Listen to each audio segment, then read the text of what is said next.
সুপারিশ পাইতে চাও ঈসা নবীর কাছে যাও। সমস্ত মানুষগুলি দৌড়াইয়া দৌড়াইয়া পয়গম্বর ঈসার কাছে আসবেন। ওই কিয়ামতের ময়দান বড় ভয়ঙ্কর রে মুমিন। ঈসা নবীর কাছে আইসা বলবেন, ও পয়গম্বর, আমাদের জন্য একটু সুপারিশ করে দাও, আমাদের জন্য সুপারিশ করে দাও। ঈসা নবী বলবে, রে উম্মত, আমাদের পক্ষে সুপারিশ করা সম্ভব না। আজকে আমার বড় ভয়, আমার বড় ভয়, আমি ঈসারে আল্লাহ ক্ষমা করলে হয়। ওরে তোমরা যদি সুপারিশ পাইতে চাও মুসা নবীর কাছে যাও। সমস্ত উম্মতগুলি দৌড়াইয়া দৌড়াইয়া পয়গম্বর মুসার কাছে যাবেন। কে বলবেন, পয়গম্বর মুসা, আমাদের জন্য সুপারিশ করে দাও। আজকে ভয়ঙ্কর দিনে আমাদের আপন কেউ নয়। ও পয়গম্বর মুসা, আমাদের জন্য সুপারিশ করো। মুসা বলবে, রে উম্মত, আমার পক্ষে সুপারিশ করা সম্ভব না। ওরে আমি মুসার বড় ভয়, এই ভয়ঙ্কর দিনে আমার আল্লাহ আমারে ক্ষমা করলেই হয়। তো উম্মত বলবে, আমরা তাহলে কই যাই, কার কাছে গেলে একটু সুপারিশ পাই? মুসা নবী বলবে, রে উম্মত, যদি সুপারিশ পাইতে চাও মায়ার নবী রাহমাতুল্লিল আলামিনের কাছে যাও। তার কাছে গেলেই তো সুপারিশ পাওয়া যাইবা। ওই সমস্ত উম্মতগুলি দৌড়াইয়া দৌড়াইয়া আমার নবীর কাছে আসবেন। আমার নবীর কাছে আয়েশা বলবে, রে পয়গম্বর, পয়গম্বর, আদম নবীর কাছে গেলাম সুপারিশের জন্য, আদম নবী সুপারিশ করলো না। ঈসা নবীর কাছে গেলাম, ঈসা নবীও সুপারিশ করতে পারবে না। মুসা নবীর কাছে গেলাম, মুসা নবীও সুপারিশ করতে পারবে না। ও পয়গম্বর, আজকে আসলাম আপনার কাছে, রে মায়ার নবী, আপনি যদি আমাদেরকে তাড়ান তাহলে সুপারিশকারী হিসেবে আর কাউকে পাবো না। ও পয়গম্বর, আপনি আমাদেরকে তাড়াইয়েন না। ও পয়গম্বর, আপনি আমাদের জন্য সুপারিশ করেন। এই কিয়ামতের ময়দান বড় ভয়ঙ্কর। সূর্যটা মাথার 4 আঙ্গুল 1 বিঘা উপর থেকে তাপ দিবে পয়গম্বর। এই তাপ তো সহ্য করতে পারি, আমাদের জন্য সুপারিশ করেন। নবী বলবেন, রে উম্মত, আমি তোমাদের সুপারিশ করার জন্য প্রস্তুত। আমার নবী, আপনার নবী আল্লাহর আরশের পাশে সিজদায় পড়ে কান্না করবেন, আল্লাহর কাছে কান্না করবে, বলবেন, দয়ার আল্লাহ, আমার উম্মত রে বাঁচাও, আমার উম্মত রে বাঁচাও। ও আল্লাহ, আমার উম্মতের জন্য সুপারিশ চাই, তুমি আমার উম্মত রে ক্ষমা করে দাও। ওদিকে জাহান্নামের আওয়াজ, ওই জাহান্নাম 70,000 ফেরেশতা নিয়ে আগাই আসবে। জাহান্নাম আগাই আসতেছে, আগাই আসতেছে। আল্লাহর নবী বলবেন, আল্লাহ, জাহান্নাম যেমনি ভাবে আগাই আসতেছে মনে হয় আমার একটা উম্মত রে ছাড়বে না রে আল্লাহ। ও আল্লাহ, তুমি আমার উম্মত রে বাঁচাও। ও আল্লাহ, তুমি আমার উম্মত রে বাঁচাও। যদি আমার একটা উম্মত জাহান্নামে যায়, আমি নবী বললাম, তোমার বানানো জান্নাতে আমি ঢুকবো না। এরে আল্লাহর বান্দা, ওই মায়ার নবীর উম্মত হইলাম, মায়ার নবীর উম্মত হইলাম, রাসূলের আদর্শ মানবো, আল্লাহর হুকুম মানবো, কোনো দলাদলি করবো না, 5 ওয়াক্ত নামাজ পড়বো। এই নিয়ত আছে কার কার? খাঁটি নিয়ত থাকলে দুটো হাত আল্লাহকে দেখা দাও। নারায়ে তাকবীর। আল্লাহ সকলের হাতকে কবুল করুন। মুমিনের দল, আপনি আমি জবান দিয়া যদি একবার আলহামদুলিল্লাহর আওয়াজ দেই, আমার আল্লাহ বড় খুশি হওয়া যায়, ঠিক নেই? আমার আল্লাহ খুশি হইয়া আপনার আর আমার জন্য জান্নাতের একটা দরওয়াজা খুলে দেয়। শুধু তাই নয়, শুধু তাই নয় রে মুমিন, জবান দিয়ে একবার আলহামদুলিল্লাহ বললাম, আমি আল্লাহর শুকর আদায় করলাম, আল্লাহর শুকর আদায় করলাম। আল্লাহর নবী বলেন, বান্দার জবান দিয়ে আলহামদুলিল্লাহ বলার কারণে আসমান আর জমিন এর মাঝখানে যতটুকু ফাঁকা জায়গা থাকে, যতটুকু ফাঁকা জায়গা বান্দা জবান দিয়া আলহামদুলিল্লাহ বলার কারণে এই আসমান আর জমিনের মাঝখানে যতটুকু ফাঁকা জায়গা, যতটুকু ফাঁকা জায়গা, এই ফাঁকা জায়গার অর্ধেকটা জায়গা বান্দার জবান দিয়া আলহামদুলিল্লাহ বলার কারণে আমার আল্লাহ সবে ভরপুর করে দেয়। আতিনা ফি দারে দুনিয়া না হাসান, আতিনা ফি দারে উকবা না হাসান, ইয়া গিয়াসুল মুস্তাগীসিন আহদিনা ইফতিখারা বিল উলুমে ওয়াল গিনা, হর গরিদ নেকে তু तैयार है, जो न मंगे उससे तू बेजार है। ও মুমিনের দল, কেন তুমি শুকর আদায় করো বা কেন আমি শুকর আদায় করব? এরে আল্লাহর বান্দা,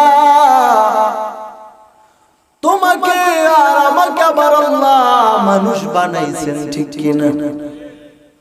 আপনি আমি কি আল্লাহর কাছে কখনো বলছি রে মালিক তুমি আমাদেরকে মানুষ বানাও? কেউ বলছি নাকি? আল্লাহ পাক যদি আপনাকে আমাকে মানুষ না বানাইয়া অন্য হিংস্র প্রাণী জীব জন্তু বানাইতে পারতো নাকি পারতো না? কি পারতো না? আল্লাহ বলেন, ওরে দুনিয়ার মানুষ, আমি আল্লাহ তোমার প্রতি দয়া করে তোমায় মানুষ বানাইলাম। শুধু তাই নয়, শুধু তাই নয় রে মুমিন, এই দুনিয়ায় মানুষ হওয়ার পরে হিন্দুর ঘরে অনেকে জন্ম নিছে, ঠিক কিনা? খ্রিস্টানের ঘরে জন্ম নিছে, বৌদ্ধর ঘরে জন্ম নিছে, ইহুদির ঘরে জন্ম নিছে। তোমাকে আর আমাকে আমার আল্লাহ মুসলমানের ঘরে পাঠাইছেন। কখনো তো আল্লাহর কাছে বলি নাই আল্লাহ তুমি আমাকে মুসলমানের ঘরে পাঠাও। আল্লাহ পাক যদি তোমাকে আর আমাকে মুসলমানের ঘরে না পাঠাইয়া হিন্দু বৌদ্ধ ইহুদি খ্রিস্টানের ঘরে পাঠাইতো, পারতো কি পারতো না? আমার আল্লাহ কেমন দয়ার মালিক!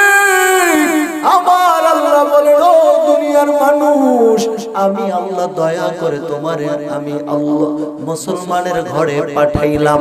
এ কারণে শুকর আদায় করা দরকার আছে না নাই? এইভাবে বান্দা তুমি শুকর আদায় করবা, চিন্তা করো রে মুমিন। মুসলমানের ঘরে হইলাম, এরপরেও তো কখনো আল্লাহর কাছে বলি নাই আল্লাহ তুমি আমাকে আখিরি জমানার নবীর উম্মত বানাও, বলছি নাকি? কথা বল, কেউ বলি নাই রে মুমিন। অথচ কেমন মায়ার নবীর উম্মত বানাইলেন, যেই নবীর উম্মত হওয়ার জন্য আগের জমানার নবীরা আল্লাহর কাছে বলতেন, ও আল্লাহ তুমি যদি আমার নবী না বানাইয়া আখিরি জমানার পয়গম্বরের উম্মত বানাইতা, আমি নবীর জীবন ধন্য হয়ে যাইত। আল্লাহ পাক তোমাকে আর আমাকে বিনা চাওয়ায়, বিনা দরখাস্তে, বিনা চাওয়ায়, বিনা দরখাস্তে আমার আল্লাহ সেই নবীর উম্মত বানাইলো, আখিরি নবীর উম্মত বানাইলো। এই কারণে আবার শুকর আদায় করে বলি আলহামদুলিল্লাহ। এরে আল্লাহর বান্দা, কেমন মায়ার নবী আমার, যেই নবীর উম্মত হওয়ার জন্য আগের জমানার নবীর আল্লাহর কাছে ফরিয়াদ করেছেন, ঠিক নেই? ও মুমিন, ঈসা নবী আল্লাহর কাছে কয়, আল্লাহ তুমি আমার নবী বানাইলা রে মালিক, তুমি যদি আমার নবী না বানাইয়া যদি আখিরি জমানার নবীর উম্মত বানাইতাম, ঈসার জীবন ধন্য হয়ে যাইত। কেমন মায়ার নবী আমার, আমার নবী জানায় দেয়, এরে উম্মতের দল, আল্লাহ পাক আমাকে এত সম্মান আর সম্মান দান করেছেন, সম্মান আর দান করেছেন। কিয়ামতের ময়দানে আমি নবীর আগে, আমি নবীর আগে অন্য কোন নবী আল্লাহর জান্নাতে ঢুকতে পারবে না। জোরে কোন সুবহানাল্লাহ। ওরে আল্লাহর বান্দারা সুবহানাল্লাহ বলতে কি ক্ষতি হয়, কষ্ট হয়, টাকা লাগছে না রে বান্দা না, বরং তুমি জবান দিয়া সুবহানাল্লাহর আওয়াজ দাও। এই সুবহানাল্লাহ বলার কারণে আমার আল্লাহ খুশি হয়। শুধু তাই নয়, তোমার আর আমার জন্য জান্নাতে একটা ফলের বাগান আল্লাহ বানায় দেয়। বলা যাবে কি যাবে না? ওরে মুমিনের দল, আল্লাহর নাম নিতে কোনো বাধা নাই, কিন্তু তুমি আর আমি ওই আল্লাহর নাম নিতে চাই না, ঠিক কি না? ও আল্লাহর বান্দা, ভালো করে বুঝো, তুমি তোমার মাকে মহব্বত করো, বাবাকে মহব্বত করো। একবার ডাকলে সাড়া দেয়, দুইবার ডাকলে সাড়া দেয়, বারবার ডাক দিলে তারা ধমক দেয়, ঠিক কি না? কয়ে এত ডাকার দরকার কি? ও মুমিনের দল, তুমি দুনিয়ার যাকে মহব্বত করো, বারবার তাকে ডাকলে সে ধমক দেয়, ঠিক কি না? আর আমার আল্লাহ কেমন দয়ার মালিক, তুমি যদি আমার আল্লাহকে একবার আল্লাহ বলে ডাক দাও, আমার আল্লাহ তোমার একটা ডাকে 70 বার সাড়া দিয়া দেয়। ওরে আল্লাহর বান্দা, এটাই তো খালেক আর মাখলুকের মাঝে পার্থক্য রে মুমিন। দুনিয়ার মাখলুকরে বারবার ডাকলে তারা ধমক দেয়, বারবার ডাক দিলে তারা বেজার হয়। আর আমার আল্লাহ কেমন দয়ালু, ওই আল্লাহকে যদি কোনো পথ ভোলা বান্দাও একবার আল্লাহ বলে ডাক দেয়, আমার আল্লাহ বান্দার একটা ডাকে 70 বার সাড়া দিয়া দেয়। আল্লাহু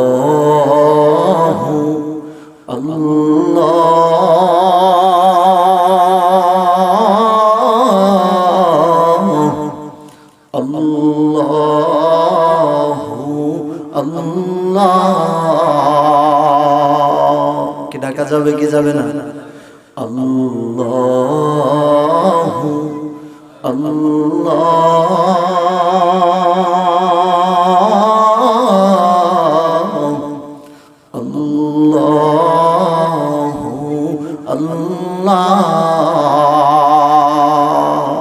अल्लाह अल्लाह क्या मुबारक नाम है, अल्लाह अल्लाह आशिकों का काम है।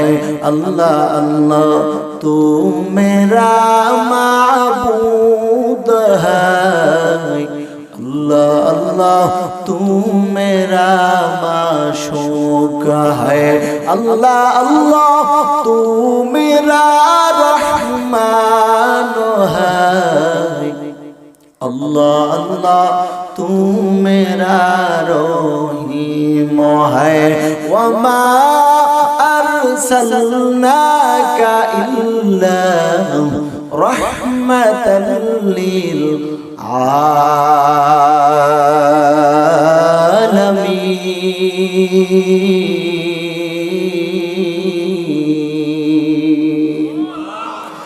इमामुल अव्वलीन अल आखिरीन, बहरे सदका रहमतल लिल आलमीन, सय्यदुल कौनैन खतमुल मुरसलीन, आखिरामुद बुदे फखरुल अव्वलीन, शुद्ध जुदाश रहमतल लिल आलमीन, नूरे आलम रहमतल लिल आलमीन।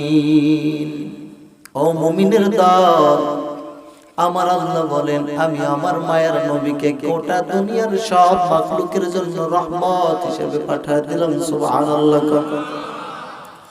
আমার নবীকে আমার আল্লাহ গোটা দুনিয়ার সব মাখলুক, আসমানের মাখলুক, জমিনের মাখলুক, যত কিছু আছে না কেন রে ভাই, সব কিছুর জন্য আমার আল্লাহ আমার নবীকে রহমত বানাইছেন। সুবহানাল্লাহ বলে। আমার নবী মানুষের জন্য রহমত, আমার নবী চাঁদের জন্য রহমত, আমার নবী সূর্যের জন্য রহমত।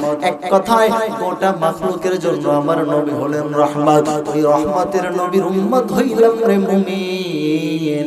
অথচ আজকে সেই মায়ার নবীর আদর্শ মানতে চাই না, ঠিক কিনা?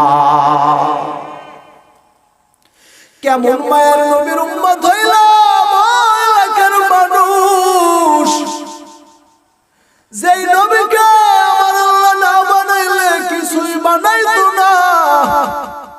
আমার আল্লাহ হাদিসে কুদসিতে জানায় দেয়, ফালাউলা মুহাম্মদ মা খালাকতাল আদাম ওয়ালা জান্নাতা ওয়ালা নার। আমার আল্লাহ হাদিসে কুদসিতে জানা দেয়, আমি যদি আমার পয়গম্বরকে না বানাইতাম, আমি আসমান জমিন চন্দ্র সূর্য আদম হাওয়া জান্নাত জাহান্নাম কিছুই বানাইতাম না। মায়ার নবীকে বানানোর কারণে আমি আল্লাহ সব কিছু বানা দিলাম। ওই মায়ার নবীর উম্মত হইলাম রে মুমিন। কেমন নবী আমার জানা দেয়, কিয়ামতের ময়দানে আমার আল্লাহ আমাকে এত সম্মান দান করবেন। কিয়ামতের ময়দানে আমার আল্লাহ আমাকে মাকামে মাহমুদ দান করবেন। মাকামে মাহমুদ মানে সম্মানিত চেয়ার। নবী বলেন, আমাকে যেটা মাকামে মাহমুদ দান করবে, অন্য কোন নবী এই মাকামে মাহমুদ পাবে না। নবী আমার জানা দেয়, উম্মত তোমরা শুনে নাও, কিয়ামতের ময়দানে প্রত্যেক নবীর হাতে একটা পতাকা থাকবেন। কি থাকবেন? প্রত্যেক নবীর হাতে একটা পতাকা থাকবেন। নবী বলেন, ওই প্রত্যেক নবীর পতাকার তলে তার উম্মতরা অবস্থান করবেন। আদম নবীর পতাকার তলে আদম নবীর উম্মতরা থাকবেন। ঈসা নবীর পতাকার তলে ঈসা নবীর উম্মত থাকবেন। এরে আল্লাহর বান্দা, মুসা নবীর পতাকার তলে মুসা নবীর উম্মতরা অবস্থান করবেন। আল্লাহর নবী কয়, আল্লাহ পাক আমাকে একটা পতাকা দান করবেন। সেই পতাকাটার নাম হবে লিয়াউল হামদ, মানে প্রশংসার পতাকা। নবী আমার বলেন, আল্লাহ আমাকে যেই পতাকা দিবেন, এই পতাকার নিচে শুধু আমার উম্মতরা অবস্থান করবে তা না, বরং আদম থেকে শুরু করিয়া কিয়ামত পর্যন্ত যত মানুষ দুনিয়ায় আসবে, দুনিয়া থেকে বিদায় হয়ে যাবে, সব নবীরা, সব নবীর উম্মতেরা আমি রাসূলের পতাকার নিচে অবস্থান করবে। এরে আল্লাহর বান্দা, রাসূল বলেন, শুধু আমাকে আল্লাহ সম্মান দিয়েছে তা না, বরং আমার উম্মতকেও আমার আল্লাহ সব উম্মতের থেকে সম্মানী বানাইছেন। এরে মুমিন, কেমন সম্মান তুমি পাইবা তুমি জানো নি? নবী বলেন, আমার উম্মতকে আমার আল্লাহ এত সম্মান দান করবেন, কিয়ামতের ময়দানে বিনা হিসাবে এক কাতারে ৭০,০০০ উম্মত বিনা হিসাবে জান্নাতে ঢুকে যাবে। আমাল से बनती है जन्नत भी जहन्नम, खाके फिदरत में नारी है नूरी, खाके फिदरत में नारी है नूरी। ও নবীর উম্মত, যেই নবীর উম্মত হওয়ার কারণে আমরা কখন আল্লাহর কাছে বলি নাই যে আল্লাহ তুমি আমাকে মায়ার নবীর উম্মত বানাও, ঠিক কিনা? ওই মায়ার নবীর উম্মত হওয়ার কারণে কখনোই আল্লাহর কাছে বলি নাই, শুকর আদায় করি না। অথচ মায়ার নবীর দাম কত জানো নি? আমার নবী বলেন, আমাকে বানানোর কারণে আল্লাহ সব বানাইলেন। এরে আল্লাহর বান্দা, আজকে ওই মায়ার নবীর উম্মত হইয়া কত দামি, যেখানে বসে আমল করি, এই ময়দানে আসলাম, এখানে বসে আল্লাহকে ডাক দিল, আল্লাহ সাড়া দিবেন, ঠিক নেই? পাহাড় পরিমাণ যদি গুনাহ হয়, এরপরে আমার আল্লাহ তোমার আর আমার গুনাহ ক্ষমা করবে। কারণ কি? তুমি আমি মায়ার নবীর উম্মত, ঠিক কিনা? অথচ বান্দা আজকে সেই নবীর জন্য তোমার মায়া হয় না, মহব্বত লাগে না, অন্তরে মহব্বত আসে না। আজ মদিনায় শুইয়া উম্মতের মায়ায় কাঁদে, অথচ উম্মত নবীরে ভুলে গেছে, নবীর আদর্শ মানে না, ঠিক কিনা? ওগো নবীর উম্মতেরা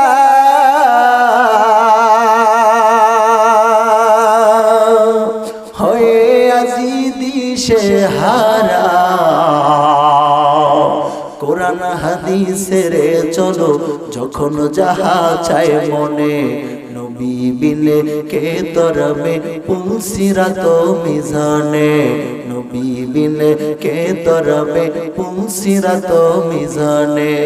এমন এতিম নবী আবার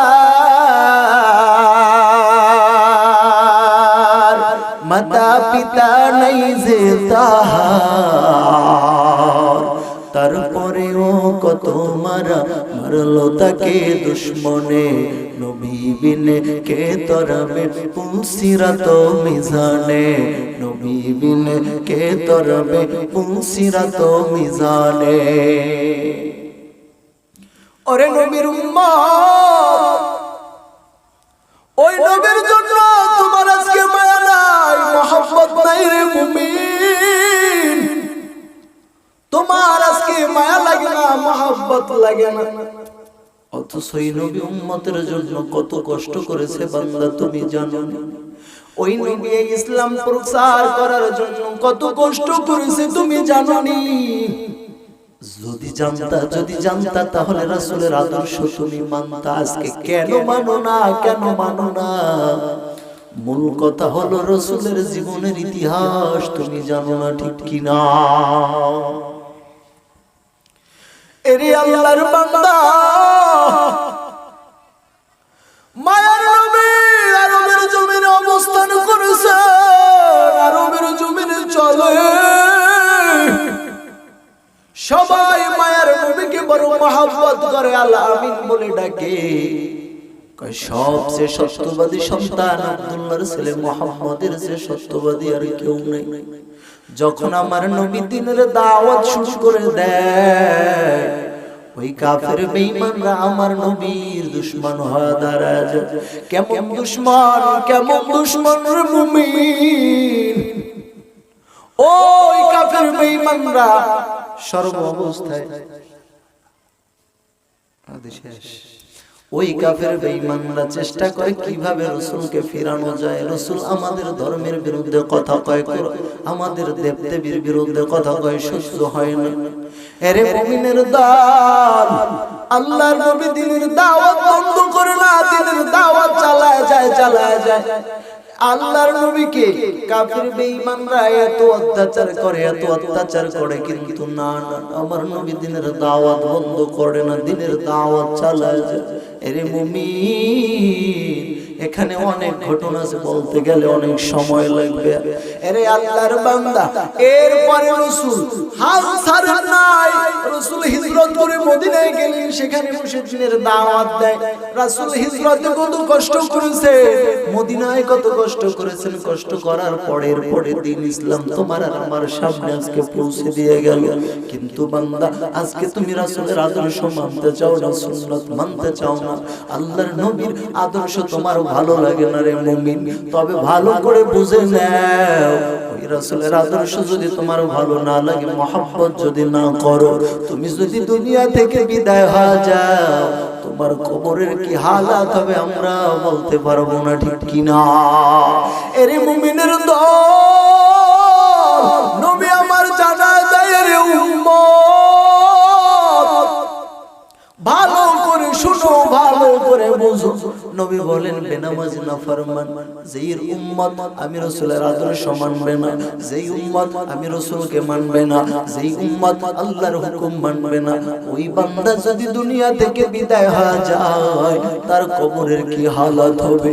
নবী বলেন, বেনামাজি বান্দা যদি দুনিয়া থেকে বিদায় হয়ে যায়, ওই বেনামাজি বান্দাকে কবরে রাখার পর দুইজন ফেরেশতা আসে, দুইজন ফেরেশতা এসে বসাইয়া তার তিনটা প্রশ্ন করে, তোমার রবকে, তোমার দিন কি, তোমার নবীকে, এই তিনটা প্রশ্ন করে। বেনামাজি বান্দা কোনো উত্তর দিতে পারে না, শুধু কয় হা হা লা আদরি, হা হা লা আদরি। ও ফেরেশতা, আমি জানি না, আমি জানি না, আমি জানি না। তখন আমার আল্লাহ রাগান্বিত হইয়া বলে, রে মুনকার নকির,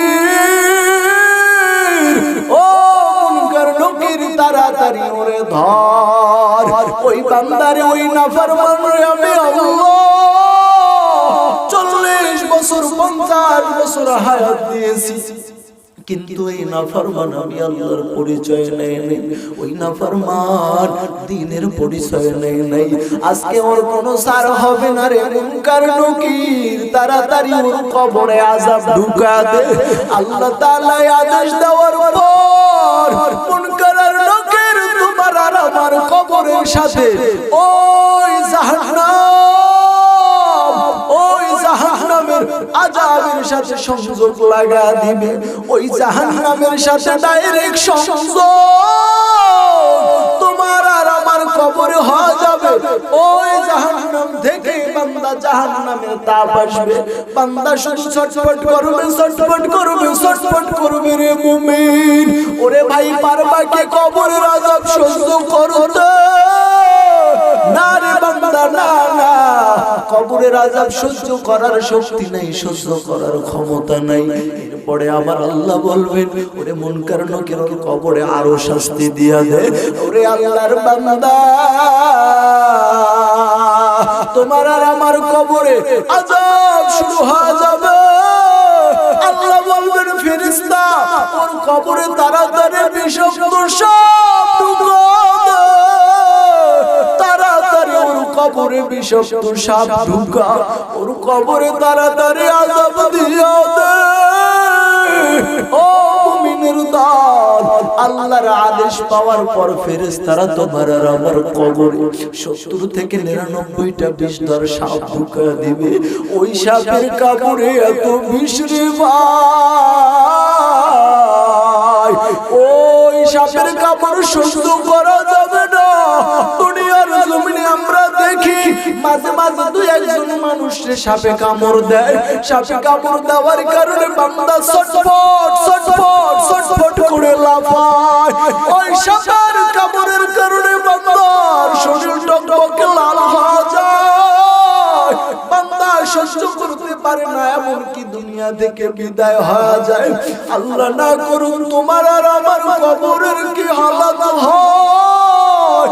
ওই কবরে যদি 70 থেকে 99টা সাপ ঢুকে যায়, ওরে দুনিয়ার জমিনে সাপে কামড় দিলে ওর মৃত্যুবরণ করলে আর কোনো বিষ থাকে না, কিন্তু তোমার আমার কবরে তো কোনো মৃত্যু নাই, তোমার আর আমার কবরে তো কোনো মরণ নাই।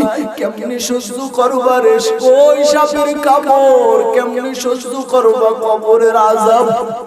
আমার আল্লাহ এরপরেও খুশি হবেন না।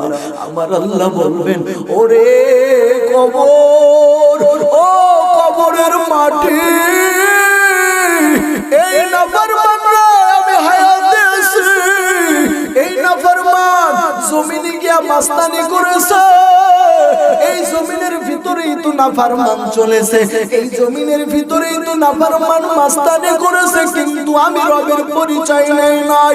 ওরে মাটি, আজকে ওরে সারিস না, তাড়াতাড়ি ওরে ধর, তাড়াতাড়ি ওরে ধর।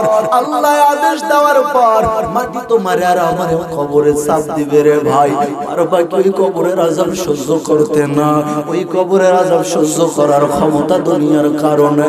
এরে মুমিনের দল, একটু ভালো করে বুঝো, ওই কবরের আযাব তো সহ্য করতে পারবা না, ওই কবরের আযাব সহ্য করার ক্ষমতা নাই রে মুমিন। আমার রাসূল জানা দেয় রে উম্মত, ওই কবরের আযাব ভয়ঙ্কর, এরপরে কিয়ামতের ময়দান হবে আরো বড় ভয়ঙ্কর। ও মুমিনের দল, কেমন ভয়ঙ্কর হবে কিয়ামতের মাঠ? নবী আমার জানা দেয় কিয়ামতের ময়দানটা তো ভয়ঙ্কর হবে, ভয়ঙ্কর হবে।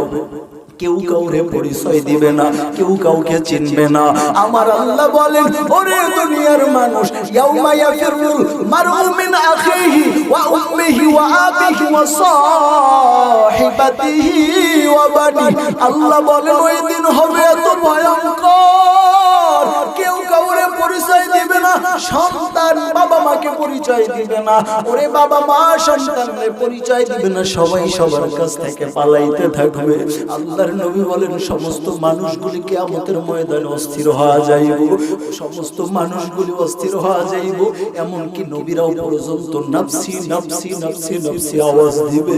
আর সমস্ত মানুষগুলি থাকবে হতাশ, চিন্তা করবে কার কাছে গেলে একটু সুপারিশ পাওয়া যায়, কার কাছে গেলে একটু সুপারিশ পাইব। এই সুপারিশ পাওয়ার আশায় সমস্ত মানুষগুলি দৌড়াইয়া দৌড়াইয়া ওই আদম নবীর কাছে যাবেন, গিয়া বলবেন, পয়গম্বর আদম, আল্লাহ পাক আপনাকে সর্বপ্রথম সৃষ্টি করেছে, ও পয়গম্বর আদম আমাদের জন্য সুপারিশ করে দাও, আমাদের অবস্থা বেশি ভালো না, কাউকে আমরা সুপারিশকারী পাই না, সুপারিশ করে দাও। আদম নবী বলবে, রে উম্মত, আমার পক্ষে সুপারিশ করা সম্ভব না, সম্ভব না।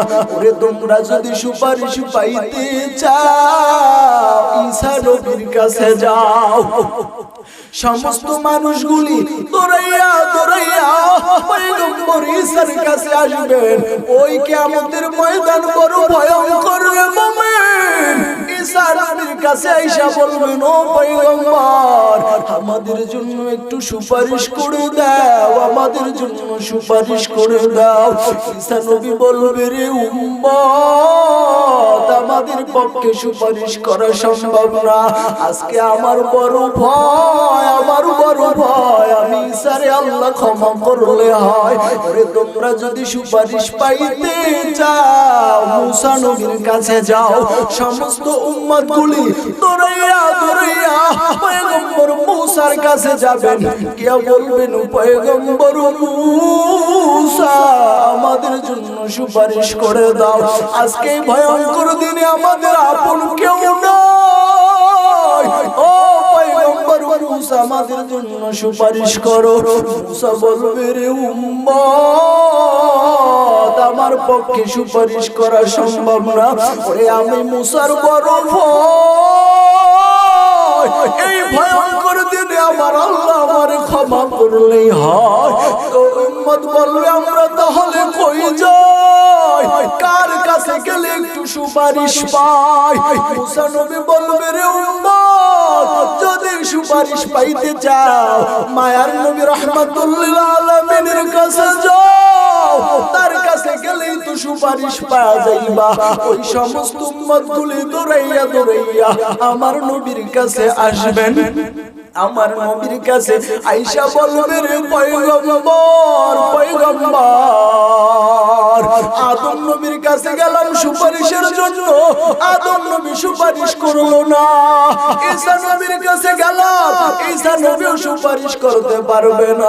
মুসা নবীর কাছে গেলাম, মুসা নবীও সুপারিশ করতে পারবে না। ও পয়গম্বর আজকে আসলাম আপনার কাছে, রে মায়ার নবী, আপনি যদি আমাদেরকে তাড়ান তাহলে সুপারিশকারী হিসেবে আর কাউকে পাবো না। ও পয়গম্বর আপনি আমাদেরকে তাড়াইয়েন না, ও পয়গম্বর আপনি আমাদের জন্য সুপারিশ করেন। এই কিয়ামতের ময়দান বড় ভয়ঙ্কর, সূর্যটা মাথার 4 আঙ্গুল 1 বিঘা উপর থেকে তাপ দিবে পয়গম্বর, এই তাপ তো সহ্য করতে পারি, আমাদের জন্য সুপারিশ করেন। নবী বলবেন, রে উম্মত আমি তোমাদের সুপারিশ করার জন্য প্রস্তুত। আমার নবী আপনার নবী আল্লাহর আরশের পাশে সিজদায় পড়ে কান্না করবেন, আল্লাহর কাছে কান্না করবে, বলবেন, দয়ার আল্লাহ আমার উম্মত রে বাঁচাও, আমার উম্মত রে বাঁচাও, ও আল্লাহ আমার উম্মতের জন্য সুপারিশ চাই, তুমি আমার উম্মতকে ক্ষমা করে দাও। ওদিকে জাহান্নামের আওয়াজ, ওই জাহান্নাম 70,000 হাজার ফেরেশতা নিয়ে আগাই আসবে, জাহান্নাম আগাই আসতেছে। আল্লাহর নবী বলবেন, আল্লাহ জাহান্নাম যেমনি ভাবে আগাই আসতেছে, মনে হয় আমার একটা উম্মত রে ছাড়বে না রে আল্লাহ। ও আল্লাহ তুমি আমার উম্মত রে বাঁচাও, ও আল্লাহ তুমি আমার উম্মত রে বাঁচাও। যদি আমার একটা উম্মত জাহান্নামে যায়, আমি নবী বললাম তোমার বানানো জান্নাতে আমি ঢুকবো না। এরে আল্লাহর বান্দা, ওই মায়ার নবীর উম্মত হইলাম, মায়ার নবীর উম্মত হইলাম, রাসূলের আদর্শ মানবো, আল্লাহর হুকুম মানবো, কোনো দলাদলি করবো না, 5 ওয়াক্ত নামাজ পড়বো। এই নিয়ত আছে কার কার? খাঁটি নিয়ত থাকলে দুটো হাত আল্লাহকে দেখা দাও। নারায়ে তাকবীর। আল্লাহ সকলের হাতকে কবুল করুন।